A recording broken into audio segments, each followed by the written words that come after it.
have a story. In fact, we are a story. Our stories shape and influence every dimension of daily life and relationships. I'm Rachel Clinton Chen, co-host of the Allender Center podcast. Here at the Allender Center, we believe that knowing the impact of our stories and finding God's redemptive work within them can transform not only our own lives, but the ways we engage the world around us. One of our greatest joys at the Allender Center is to be able to lead and support people just like you through engaging your own story at our story workshops. When you participate in a story workshop, you'll experience teaching from Allender Center instructors and guidance of small group facilitators who will help you explore your own story and the themes of your life in a supportive environment.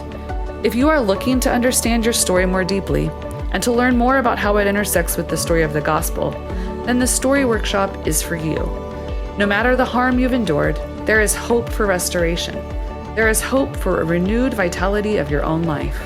It's not easy work, but it has never been more important to gain such a crucial understanding of your own story.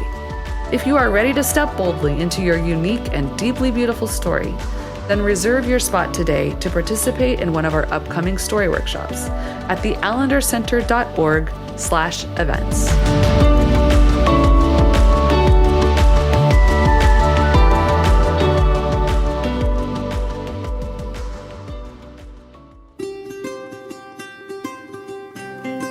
Thank you for listening to the Allender Center podcast. I'm Dr. Dan Allender. And I'm Rachel Clinton Chen. We're fiercely committed to providing hope and healing to a fragmented world. And restoration for the heart. Thank you for joining us. Let's get this conversation started.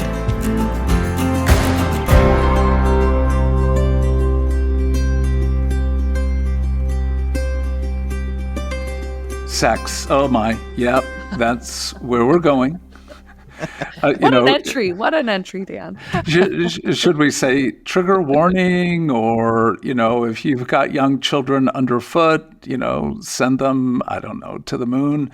But wherever you are, know that when we step into directly the category of sexuality, it just brings so much to the surface. And we have the privilege today, Rachel, to be with a dear friend, amazing human being, Sam Jolman. Sam, welcome. Thank you. Thank you, Dan and Rachel. It's so good to see you again. Well, we've got the incredible pleasure to be with you, and indeed the pleasure of talking about sexuality. But you also have a glorious new book arriving in the world called The Sex Talk You Never Got, reclaiming the heart of masculine sexuality. Let's talk about the sex talk we never got. Mine was just beyond horrible. And yet the reality is, this is like everything I would have hoped that I would have heard. But I can also say it's also what I wish I had known to offer my son and my daughters. So this is just, I am so thrilled to have you, and so thrilled this book is in the world. Maybe for those of us who received something so inadequate, at best said inadequate, it is an opportunity to, in one sense, come back to ourselves, even if we are, as I am, in my early 70s. So just to begin, Sam, you talk about the first encounter with sexuality of a friend who invited you to know about sex. It is both hilarious, horrible, heartbreaking. It is so normal. So I mean, just to begin there, yes. What was your first encounters? Right. So 4th grade, elementary school, and somebody leaks, to the kid. Some kid on the playground found out that we were about to have the sex talk, or the sexual education videos, in our elementary school. And in my school, they would split the boys and the girls, and you would watch the boy video, and then the girls would watch the girl video, and then you would switch and you would watch the girl video and the boy video. So somehow, and there was a permission slip that went home. So, this intel got leaked to some kid on the playground that we were going to have the sex videos, and they had a bit of legend in our school. And so, it put a hiatus on any kind of inter-conversation other than hushed tones in the corners. Well, I was by the tire swing, and there was a boy, Adam, that I would walk home from school with on a regular basis. And Adam said, this is a couple weeks before the talk, do you want to know what sex is? And I was like, he knows? And I was like, yes, right? To get the secret knowledge ahead of time, be an insider. And so, this is exactly obviously what Adam hoped for, that I would be curious and interested in his answer. And so he says to me, okay, ready? Here's what sex is. A man and woman get naked, and they begin to wrestle. And at some point, the woman scares the man, and he scares her so much. She scares him so much that he pees, and she catches it in her private parts. And that's sex. And I was horrified. Me too. And baffled. Yes. What? This is crazy. That sounds gross, weird, gymnastically impossible. How does that happen every time that he's not surprised? I was, beside myself. With reflection later, I can say, sadly, it reads like a boy that probably learned about sex from pornography, right? He's probably interpreting a video he's seen. I don't know that about Adam, but there's a sense that that's a boy's version of a pornography scene of some sort. It's hard. Again, you can see why I've said there's a certain hilarity, and yet it is heartbreaking. And I think for many of us, the initial encounter with a parent or another child or older child informing us about sexuality is one of those points of, again, this interplay of awkward, weird, it's fundamentally not helpful. Rachel, what broadly was your world? Well, I mean, it's so interesting because reading your story and even like talking with Dan in preparation for this conversation, I didn't remember till just now that the first time I found out about sex was actually in a very similar situation as you. It was like we were getting ready to have the sex talk, and someone had had found out, the parents had talked to them about it because they got the permission slip, and I was in 4th grade, very similar way it's done. And I remember someone saying to me, do you know how babies are made? And being like, yeah, because my parents had told me babies were made from prayer. And I was a very, very spiritual little person. And so I said to this person, yeah, you pray. And they were like, no, like a man and a woman sit across from each other and their private parts touch, and that's how babies are made. And so that was also like horrifying to me, like just trying to imagine that, and also perplexing and like felt so scary. But then I was also like, so prayer's not involved at all? Like, what the hell? Like it was, it was like such a loss of innocence. And of course, then, getting the classes, like I was a learner, so I was just very fascinated by bodies, and that all started to make sense to me. But there was something of like such a precious loss of innocence that I genuinely believed, not like a stork, but it was just like, you pray and then you have a baby. And it just felt very, safe and godly. And now I don't know what to do with this whole situation. So Sam, why is this so screwed up? Not only the initial entry into conversations, but again, the awkwardness, the strangeness, the inability to be able to thoughtfully, prayerfully kindly engage young souls with their body and in the process of truly what lovemaking means? Yeah, well, I think it begins with, there are certain topics you can talk about in a sort of disconnected way, right? Like, I don't know, rock strata of, the Rocky Mountains or something, right? Like it's largely unemotional, at least for most of us. And, or migration patterns of geese or something, right? Like it's just sort of blah, blah. But, sex is not something you can talk about in a disembodied way. I so firmly believe when you talk about sex, you bring your body to the conversation. You can't help but bring your body to the conversation. So, you imagine, where the story goes from there, as I write in the book, is I brought that question home to my mom of, Mom, and I don't remember the car ride home or that conversation, but I do know that she didn't answer my question right away. Maybe it was something like, wait for the video or something, let's say. But what happened next was, we were doing a play date at a friend's house, one of her friend's houses, and she called me into the kitchen with this other mom that was there and said, tell Joan, what you learned on the playground. And I was, confused by the question, and followed through with answering what she asked. I told the story of what I had learned, what sex was. And they both, understandably now broke out in laughter. There is a certain hilarity, as you named, to the story itself. But I didn't know the punchline. And so I was instantly broke down crying and just awash in shame for not understanding why this was hilarious.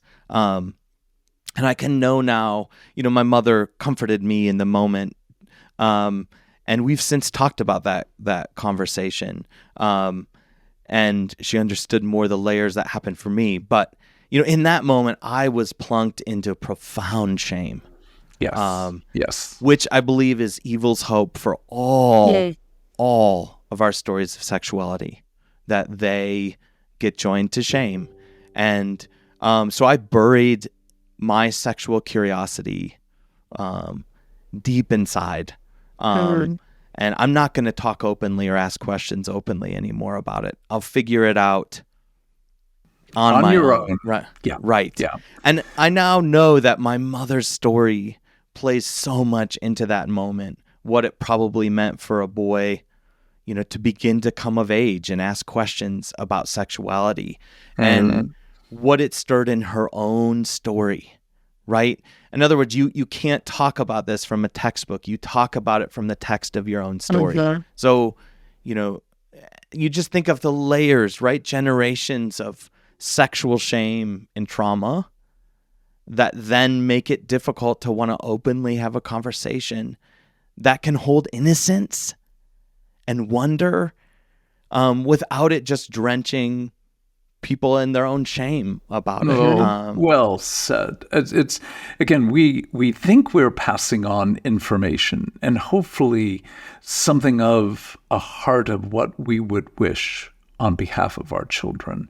But really, at a much harder and darker level, we are inevitably passing on our own shame. And again, not that we would wish to do so. We're not purposely shaming our children, but we can't help but be embodied. And if we have not begun that hard labor of disentangling how our sexuality has been bound to shame, it can't help but be passed on. So that feels like, just a part of me wants to scream in terms of your mom's failure. And yet, when I look at even my son and I have talked about what it was like to engage, and you would think, I've talked about sexuality, it is appropriate laughter of my awkwardness. Like, he was a lot calmer than I was. And I remember even as a 12-year-old boy, he said, "You're really uncomfortable." And I'm like, oh, yeah. So when we step into what's the power of shame, what's, if you will, what's the guiding principle that you operate with regard to why evil is so committed to making sure our sexuality is suffused in shame? From research that I've read, shame actually causes within the body a trigger of fight or flight. So this is work from Emily Nagoski, who talked about, shame, self-evaluation, as she calls it, but the category of shame, it triggers fight or flight. But in this case, there's no bear to run from. You're the bear. Yeah. And so, good luck trying to run from yourself. And how do we do that? We split. We dissociate. We separate from the parts of us that we feel, exposed us. As you've named so well, Dan, that, we run from eyes. We try to shut down the part of us that feels seen, or in this case, not in a good way, it's exposed. So how do you do that? You have to shut something down inside to get away from it. So, evil has figured out a way to trigger that within us so that we separate from the goodness of our own sexuality. And we shut down then our sexuality, where we at least push it into the shadows, right? The shadow self, the part of us that we don't really talk about or bring into the light of conversation, or we push it away and let it operate in its own kind of wilderness within. And I think, sexuality is such a mirror of our hearts, as I say in the book, as lovers, as worshipers. It so captures, our capacity for pleasure, as Rachel, you've named before in past podcasts, and our capacity for beauty, and all the things that would lead us to God or to lead us to love, right? It's not to say that all of that is sexual, no, but all of that has our sexuality has all those underpinnings to it, our capacity for awe. And so if you just think about how efficiently evil can mar that, it just makes me want to weep at how effectively it can get us to disown something good within us. Well, at one point, as I was reading, I literally shouted, and I was in Becky's office, and she was nearby, and came running in, what? Are you okay? And I'm like, yes. Let me read one of those sentences. Evil does not want you aroused by the world, because once you're aroused, you'll go looking for the one whom you can thank. You will want God. And that just captured me so much that there couldn't be anything other than, again, this shout. And I said to her later, what did you hear in the shout? And she said, both a sense of rage and joy. And I'm like, oh, I think that's true.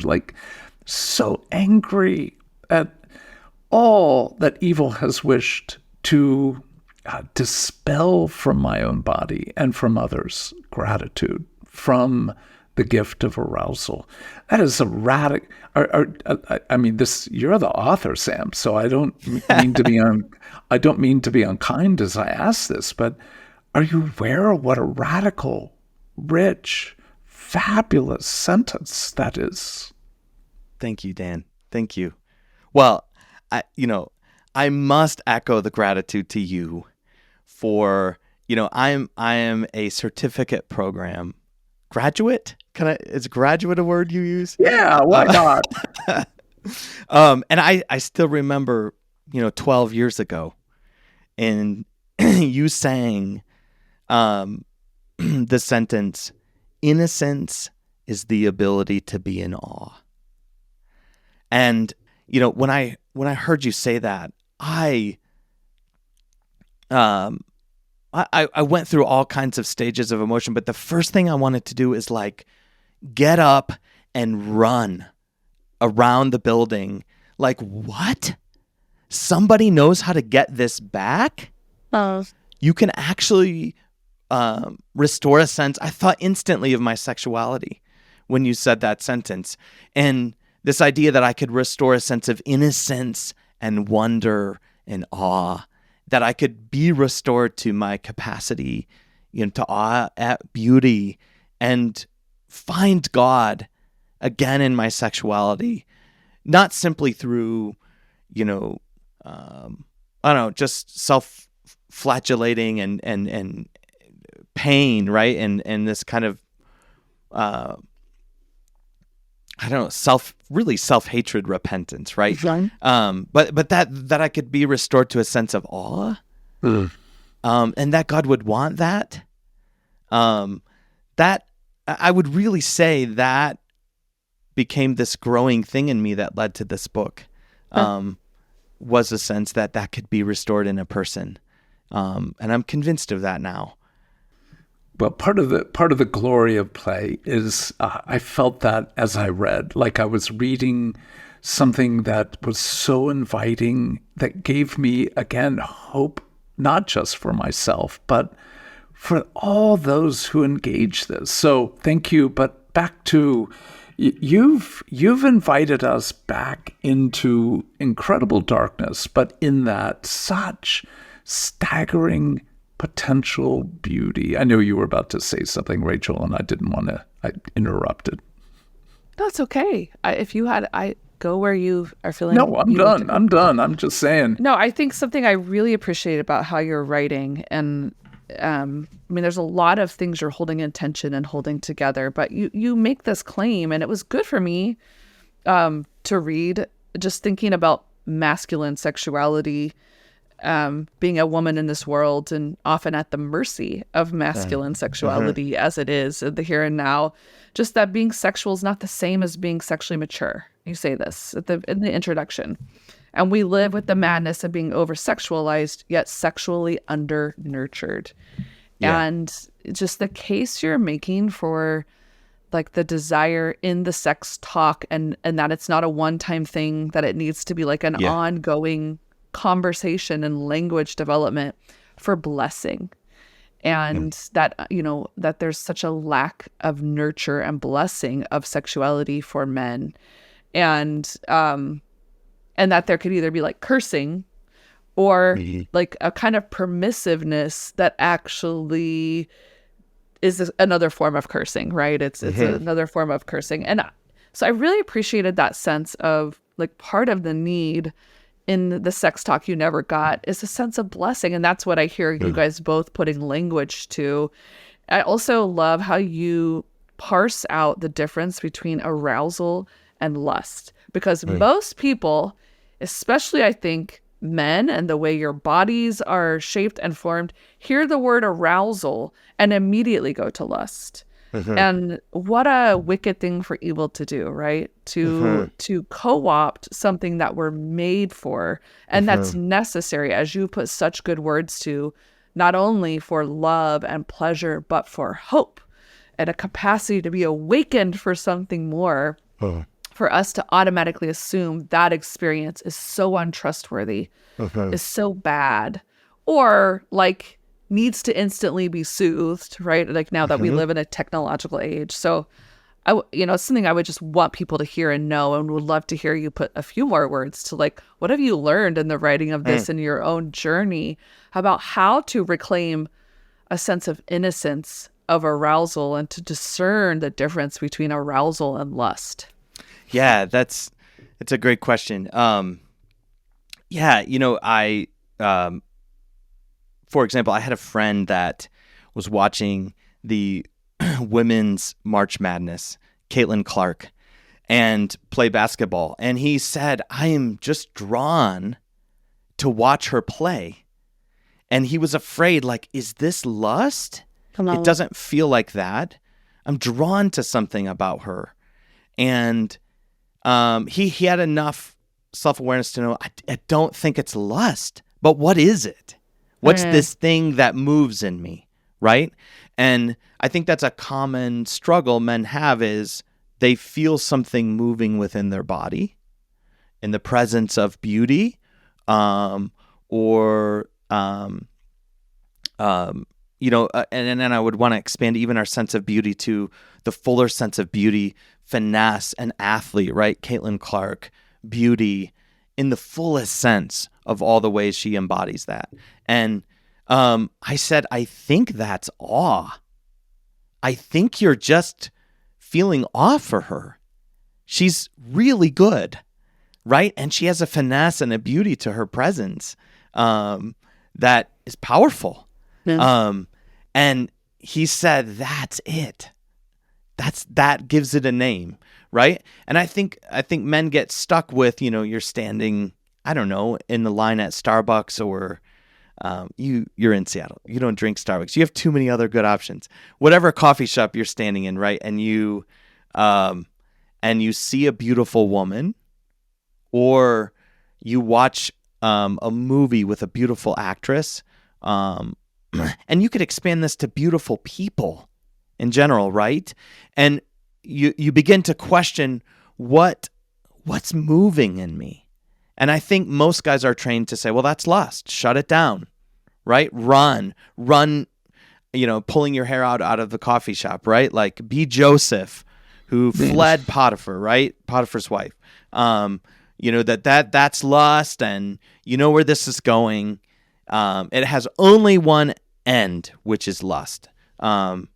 And such a suspicion of, I would say, their own bodies even. Their own hearts. So I'm inviting a pause to say, arousal is not the same as lust. You can feel arousal, and it can actually take you to a different place. I share a story in the book from a Jim Harrison novella about fly fishing. And he's describing, he's in New York walking around, and this is a very broken man. If you read the book, he's a very broken man, but he has this one moment where he's walking around, this guy Nordstrom, he's walking around New York, and he sees a woman, and he sees the wind blow her skirt and reveal her thigh.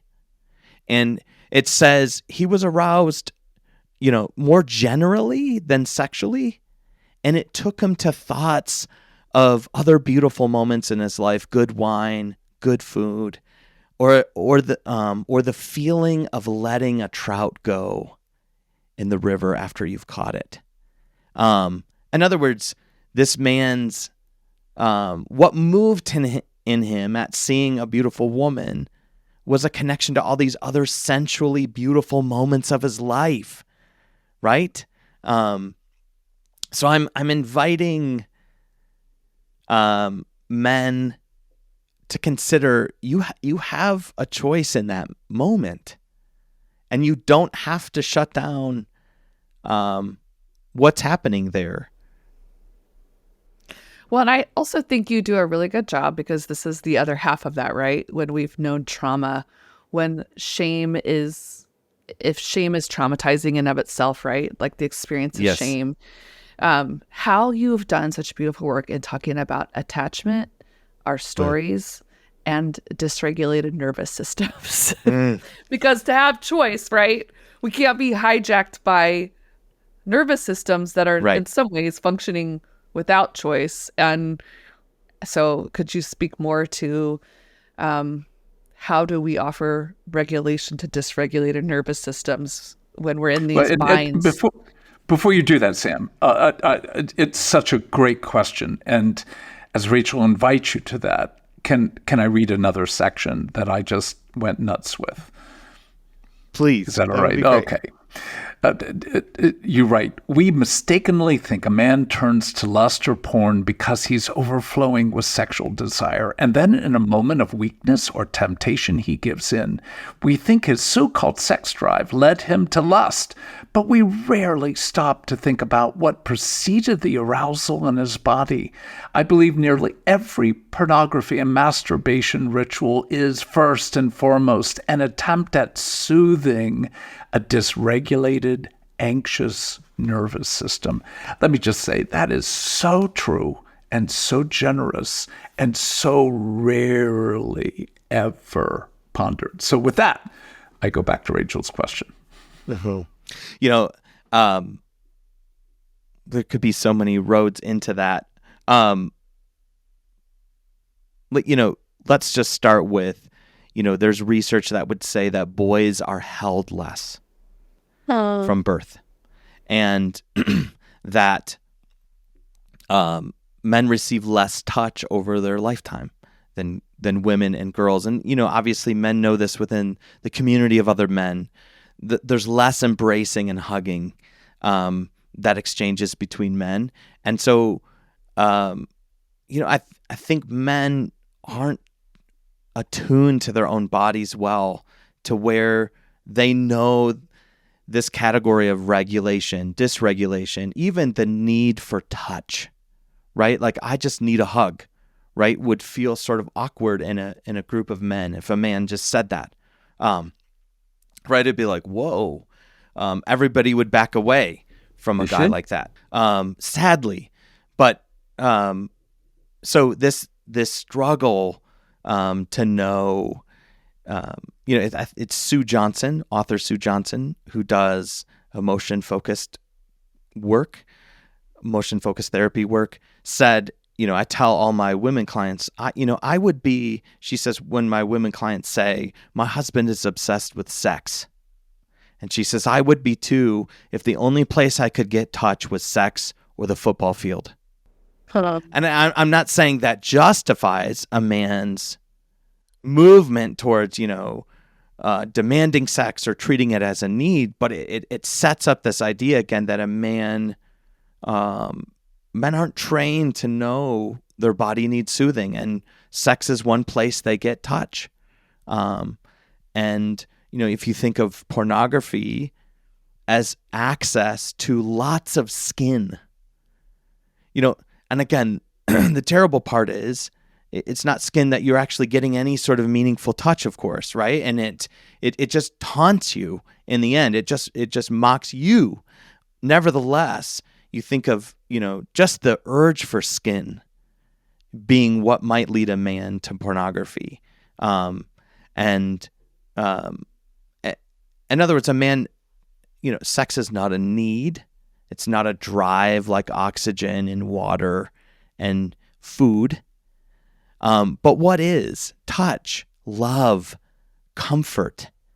And I think that men then were set up with this body confusion of, I feel like I need sex right now, when probably what you need is to soothe in some meaningful way that would let you be at ease in your body. Again, think about having this as a conversation with a 10, 12, 14-year-old, and not a single conversation, but multiple conversations, but ones that, again, so important to hear, whatever age you are, and frankly, whatever gender, because I think this book speaks so powerfully to anyone's sexuality. Yes, you've written it for men, but I think there is a sense in which the realities are different, and yet the similarities are powerful in terms of the power of shame, power of contempt, the power of what you've referred to as dissociation and that internal split, but the need for connection, for union, for touch. Such a sweet and rich return to the innocence that we have so forgotten. So when you have thought about the process that you're offering what you've engaged, and at one point you talk about your raging misogyny. It's a powerful phrase. And knowing you, Sam, you're known you for a long time. You're a very kind and gentle man, and it's true and good. So when I read that phrase, your raging misogyny, I literally chortled, like, that's just not true. But it's true. So I'd love for you to talk about the cost for you of engaging this material. Yeah, well, that was a phrase that was given to be my therapist when I was in graduate school and newly married, a couple years married, and and sort of had this dabbling relationship on and off with pornography use, and newly married. And I'd come to him because my wife said to me, you always control, in so many words, you always control the touch in our relationship. If I want a hug, you bristle. Or if I roll over in the bed, you stiffen and reject me. And I was caught because she was right. It was like, whoa, she's nailed me. That's true. And I tried to, in the moment, argue with her, and but it landed me in a counselor's office where I was asking the questions: what's going on in my body? What is that about? And had, again, come to this therapist with the idea of like, I'm a man struggling with lust. What's new, right? Every man's battle. Here I am. Pornography. How, what are you going to do? This kind of acceptance of something about myself as a man. Oh, can you hear it? Right? Like, it's just grinding. It's just what we do. Right. And so he was a very kind man, and he had earned my trust. And he said with the kindest eyes, Sam, the linchpin here, the hub of all of these things is that, you are a raging misogynist. Mm. And, I couldn't speak for a while, and I wanted to fight him. But I knew he was right. It was like slowly coming to with like, oh my God, he's right. And there was a pattern of what was my misogyny? Primarily control, right? That I was control. Pornography was control. And obviously, a growing objectification in my heart as a man, to see women as an object and a source of my pleasure alone, but that I was in control and that I had every right to stay in control, even in my marriage, right? That I couldn't soften and let my wife have power over me, right? That I had to be the one in power. And that had a name. And he, the beautiful thing is he, through that, and beginning to accept what had kind of congealed and hardened in my heart, I began to then turn towards my story of what would lead me to want to hold women with control, which began to uncover my own sexual story and the places where I had resorted to control to cope with my own pain. I just want to say the vulnerability with which you write and the honesty with which you write, I'm probably speaking this on behalf of some of the women who may be listening and thinking, this is something I want to read, or I want my spouse to read, or, people in my life, and who might feel like, so are they just going to get a pass for the harm, or is it taken seriously? And I just really appreciate the way in which throughout your book, you hold like, what is the devastating, possible outcomes if some of this work is not done, or if there's not an imagination for a deeper kind of healing. And I think that takes a lot of integrity, and a lot of risk. Like, this is risky writing, because you are asking, you are inviting that there could be a different way, even if someone has lived as a raging misogynist in ways that have been maybe even explicitly more harmful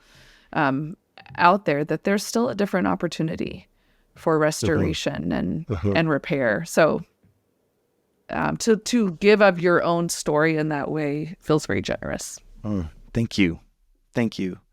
Yeah, I'm convinced, Dana, again, as you said, that innocence is recoverable for every man, every person, right? But obviously I'm speaking to every man here, and, and holding, I I'm sure as therapists, you guys have experienced this as well. You know, a man who's so surrendered to the fact this is just my lot. Oh. I'm just going to be broken and twisted and perverted, and it's just who I am. And even use that defensively, right? Well, it's just who I am. I'm trying to get to that man who's given up hope of something greater, a deeper heart within himself, within his sexuality. So I'm hoping. I knew I had to write, with the scalpel, and it had to come to me first. Yeah, well, it's so clear. And that sense of, look, when we disrupt the power of shame, it is so culturally and individually easy to move to a kind of shamelessness. But the reality is, in disrupting shame, you're inviting the heart to kindness, but also, as that one quote that I read, that to a new level of gratitude and awe. Yeah. And in that sense, if we go back to the category of that first story that you told, there really is a sense in which, at least for me, I think for many men, sex is terrifying. And not just because I have a history of abuse, not just because there has been a lot of brokenness, but because of my wife's utter glorious beauty. Yes. And in that sense, there is a certain ownership that, oh my God, this is, first of all, I think it's crazy that that's how God would have written our bodies. But in the midst of its goodness, like I am at some level in a kind of awe that goes, I don't know what to do with this goodness. So when wonder replaces judgment, and when gratitude replaces accusation and shame, there is a beginning of a new way of moving toward and receiving something of what God intended, which ultimately, you put so brilliantly, the nature of worship. This is really about coming to our Creator God and going, wow. Yes, that's right. Yes. Yeah, beauty has power. And so true sex requires being undone in the presence of the power of beauty, right? And I don't mean beauty in a superficial sense. I mean beauty as glory, as you say, well, right? The fullness of, the beauty of people. If you are not a man who's capable of being overpowered, meaning you have arrogance, you have control, you won't be able to access being undone as we were made to be. Well, and before we end, I want you to talk about, I'm assuming you didn't wear this the entire time of writing, but you did have a T-shirt with a bicycle that you wrote at least a portion of your book. I'd love for you to take that image and, in one sense, move us toward what you think is possible, not mere pleasure and greater sense of goodness, but there's more to our sexuality, and that bicycle was a good picture. Yeah, so, I'll preface it with this. When you develop a capacity for awe, you will. It's not just within sex; it's a capacity to awe at all people, and even the awful things of life. And there's a story of two men who, Peter Johnson, Carl Frederick Arndt, were two graduate students on a campus, Stanford, and they went for a bike ride one night around midnight, and they came upon two people behind a dumpster, and something wasn't right because one person wasn't moving. And they came closer and discovered that there was a man assaulting a woman who was unconscious. And I think it was Peter who gave chase to the man. The man fled. They yelled at him, "What are you doing?" He fled. Peter chased him, tackled him, and he was actually smiling and giggling when they tackled him, the assaultant, and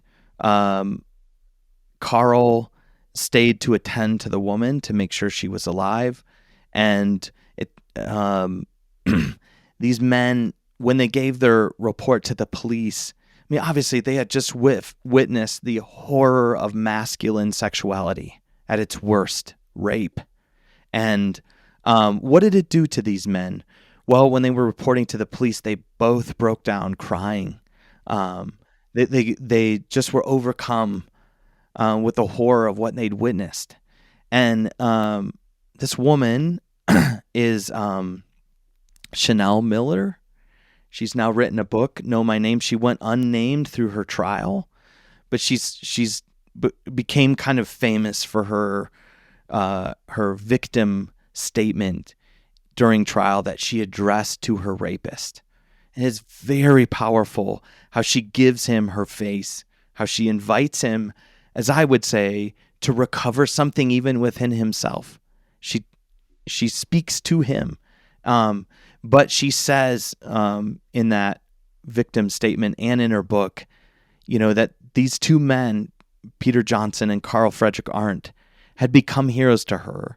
And that she's a sketch artist, and she sketched 2 bicycles and taped them above her bed to remind her that there's goodness in the world, that there's good men in the world, and that got her through her trial of the conviction of Brock Turner, her rapist. And that moved me with like, wow, something so well. I don't know these men, right? But I do know that they stayed and endured the trial with her. They stayed close to follow through on that. But that picture of a bicycle moved me with, you could bring your sexuality and your sense of awe to the world like that, even if it means weeping and intervening during assault. Well, what you have done, both Rachel and I have felt this invitation to return not to naivete, but to innocence through gratitude, through awe, through worship, opens the door to what our hearts need. Like when I read that section, I remember reading her victim statement and weeping. And it was so powerful and so inviting to both the horror of what was done, but also to the invitation that there is a humanity that we are meant to enter. With all that to say that our hearts need goodness. With regard to our sexuality, we need more joy, but yes, we need more goodness.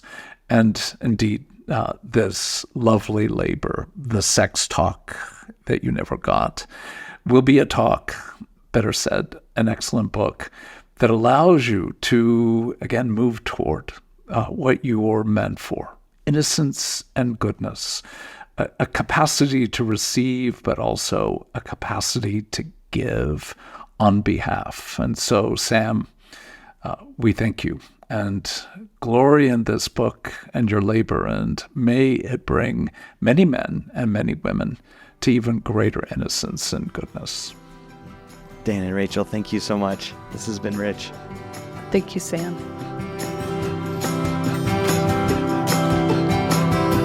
The Allender Center podcast is produced by the Seattle School of Theology and Psychology. If you'd like more information about the Allender Center, you can look at theallendercenter.org.